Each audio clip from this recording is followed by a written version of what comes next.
Fletch. Hello, Garden. Got a little, just a few minutes here. A little something to read to my little online friends. Great to see you.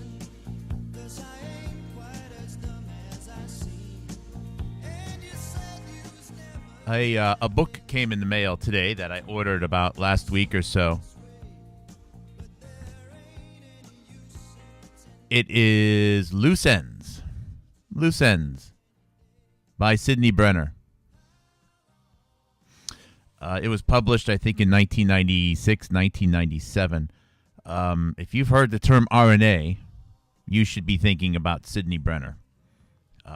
South African. I talked about him a little bit recently. He passed in 2019. He lived to age 92, 93. And, I mean, I'm up front. I'll say I'm always a little bit cautious about some of the South African scientists. They seem to have a very strong UK allegiance. And I'm not sure Sydney Brenner was necessarily any different.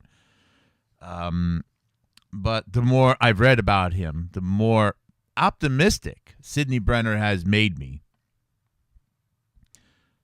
That there have been a lot of really amazing, great thinkers in the field of biology, molecular biology. A lot of this it's hard to find these days because that type of talk, or more grounded, keeping your hands dirty scientist, and I mean dirty in the good way. You just don't see as many of them right now. They don't get elevated. A lot of it is it's just not what it used to be. And so he was rather prolific in his writings, and he actually in some of the journals that he wrote in, like opinion pieces, became actually some of the famous, over the last several decades, some of the parts of the journals that people look forward to most because they were considered to be very witty, very well written, and very insightful. So this book here is actually hard to get. It's out of print. The copies that you'll find on eBay are about $200 each. One person was willing to sell it for, I think, $55. I got one. It's in fantastic shape. And I haven't read it, but I just flipped through, and I flipped through a few articles here. And the one that I'm going to read is called In Theory, okay? Called In Theory. Now, some of these include animations. I don't know if the cartoons were also written by Sydney Brenner himself. I don't think so, the actual pictures. I don't see dates here. I'm sure there's a section on here that will tell you approximately when each of these was written. But this is, it was signed. I mean, it's not a autographed. Looks like a Pamela Shannon, 1997 is the person who bought this one. Let's see this. I don't see a list of dates here. But anyways, I'm just going to read this one in theory. This is probably going to take like 10 or 20 minutes or so. All right, here we go. Molecular biology has been a great leveler and has made thinking unnecessary in many areas of modern biology. With the disappearance of theory has also come the decline of experimentation, and the practice of science by hypothesis and testing is not known by many students in the field. So powerful are contemporary tools for extracting answers from nature that pausing to think about the results or asking how one might find out how cells really work is likely to be seen as a source of irritating delay to the managerial classes and could even endanger the career of the questioner. Now, does that sound congruent with some of the things that perhaps Jonathan Cooey has been talking about? There was a time when we lacked this direct contact with the molecular level of living organisms and had to probe it by indirect means. We had no other alternative but to have ideas on what might be there and then design experiments to test the ideas. This was the period when the term model was very much in vogue. There were models of gene regulation, protein synthesis, recombination, chromosome replication, and many others. The main arguments between authors and referees were whether the experimental results offered supported the model uniquely or whether alternative explanations were possible. Scientific meetings were more interesting because real argument was possible and suggestions for new experiments could be discussed. The truth of a theory has two aspects. The first was whether it was correct, that it contained no logical inconsistencies. And the second, and more important, was whether it corresponded to the situation in the real world. I recall a meeting in the 1970s where a speaker presented two different models of transposition, and let's just call them Model A and Model B. The climax of the talk came when the speaker triumphantly declared that there were only two possibilities. Either A is right and B is wrong, or B is right and A is wrong.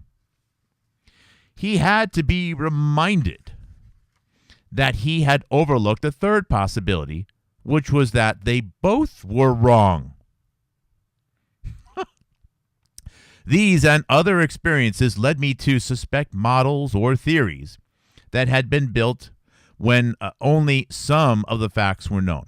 So for dealing with models of how neutrons, for example, how neutrons might interact to produce behavior, I invented a skeptic who would always ask, quote, how do you know there is not another wire that comes up the back of the animal and does something you might not have accounted for? Unquote. Unlike in physics, where we might be able to deal with this another wire skeptic or on general principles, the only way to do so in biology is to be able to say that we know all the wires and therefore that there are no other wires. I use the wire in a general sense. Good theories of molecular or cellular networks will need knowledge of all the connections. Many of our discussions resorted to the use of Occam's razor. This allowed one to formulate the simplest hypothesis by cutting away extraneous hypotheses. You know, the simplest explanation tends to be the correct one. Of course, quite often, neither the simplest theory nor the most elegant, which is another popular word back at the time, turned out to be right. We knew so few facts that quite frequently a hypothesis had to be stretched out to encompass them all. I found that many people were applying what I called Occam's broom.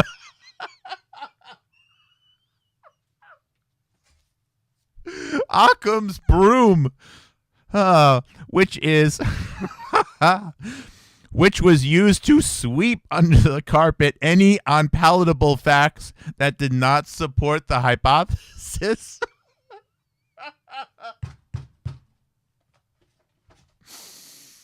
Oh, this is fun. For a time, I thought that having a model with one's name attached might be the path to immortality in science. It seemed even better to have a conjecture in mathematics because the Brenner conjecture, which sounds wonderful, could always be disproved and replaced by the dampener theorem. Mathematicians tell me that llamas are very chic and much safer than conjectures. I don't think I quite catch that one.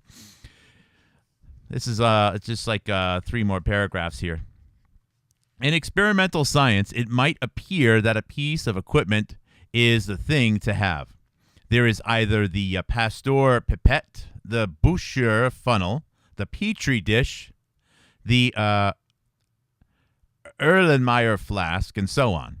However, these are all becoming obsolete, and the robots that are replacing them are called after the companies that make them. My plan of acquiring fame secondhand by taking an additional surname to become the Bunsen Brenner would have to would have come to naught, except possibly in the third world. I need to confess that I have always wanted to be a theoretician, but until computers were invented, I could not deal with mathematics. I spent hours of my youth trying to understand embryology, or, as we call it today, developmental biology. I read Needham, Waddington, and even Woodger.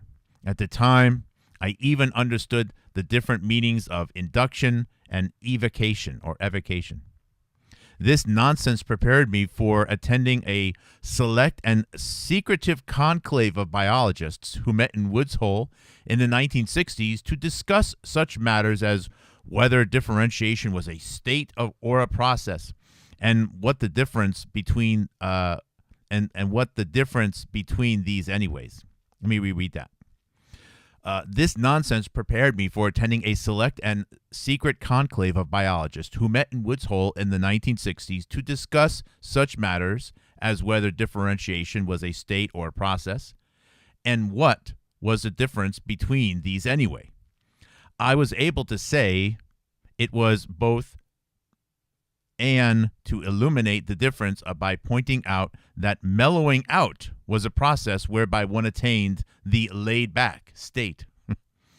Actually, the orgy of fact extraction in which everybody is currently engaged has, like most consumer economies, accumulated a vast debt.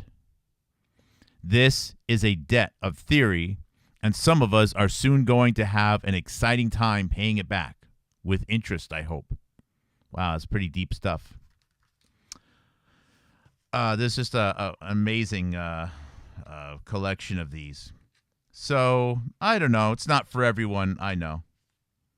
But it gives me, it makes me feel good, you know, to feel some type of connection. Maybe Brenner wouldn't have felt it with me, but with some of these giants of the past, I don't necessarily think they're all. I think it's we make a mistake when we just think it's all a bunch of monsters, even though I've definitely been there and thinking that in the past. That said, I think things today are definitely in a pretty dire state. So. Just thought I'd share that with you. I'm going to do another stream in a little bit, but I will try to scan this book and put it online. I could not find a digital copy of this.